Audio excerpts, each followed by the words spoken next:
zone.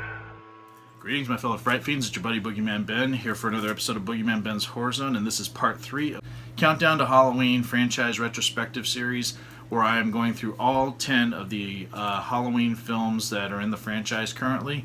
Today's video will be on a film that, pull it out of the old set here, that initially was not a film I loved. It was a film that I actually did not like at all.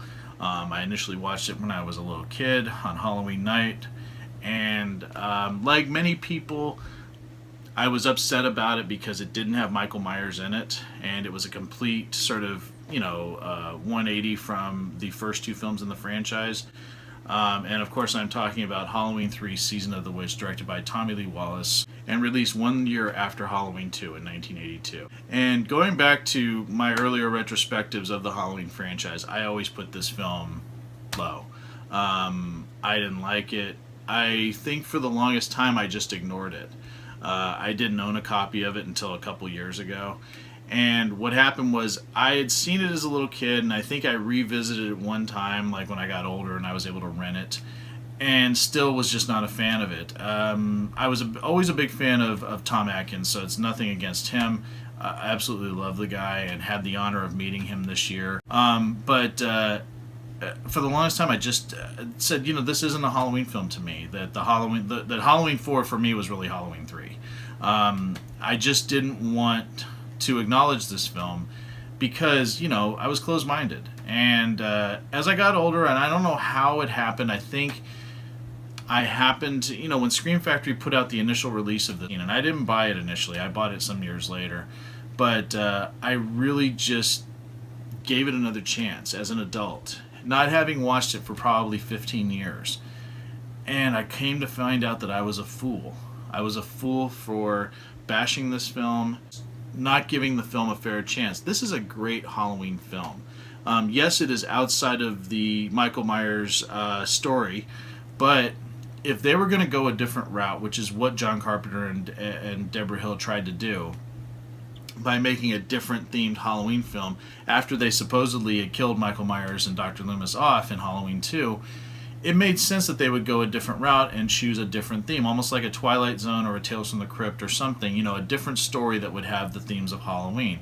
And if this is the route that they had gone, because Halloween 2, as much as I love the rest of the films in the series, Halloween 2 could have been the end of the Michael Myers storyline, and they could have gone somewhere else with the next films in the series, sort of like American Horror Story does now, where each season is a different story.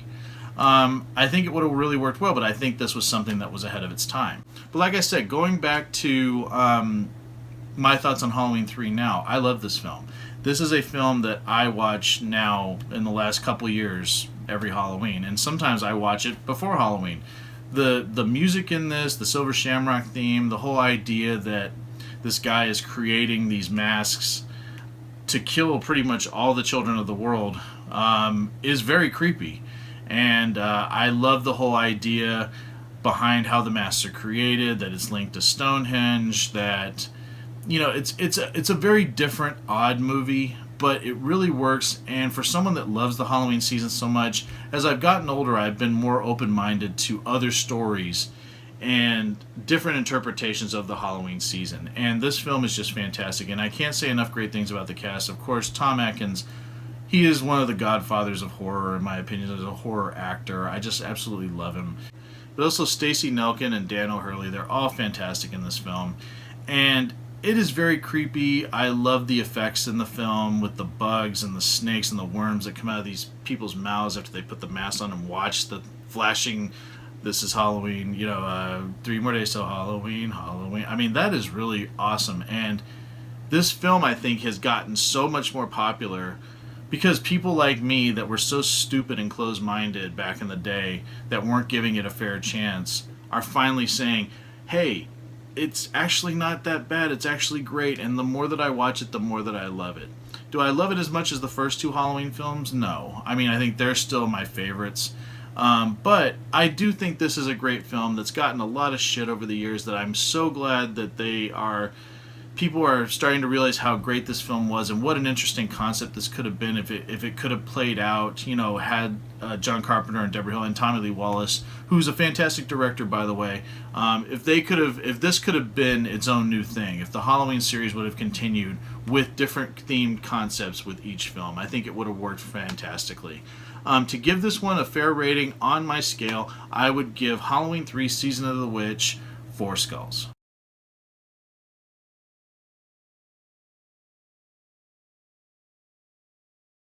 So those are my thoughts on Halloween 3 Season of the Witch. I'm curious what everyone else thinks about this film. Please leave your thoughts in the comments section below. Would love to hear from everyone.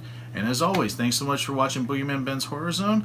Please stay tuned for part 4 of this series, where I will be talking about Michael Myers' return in Halloween 4, The Return of Michael Myers. So thanks everyone again for watching. Take it easy. Stay scared as always. Peace.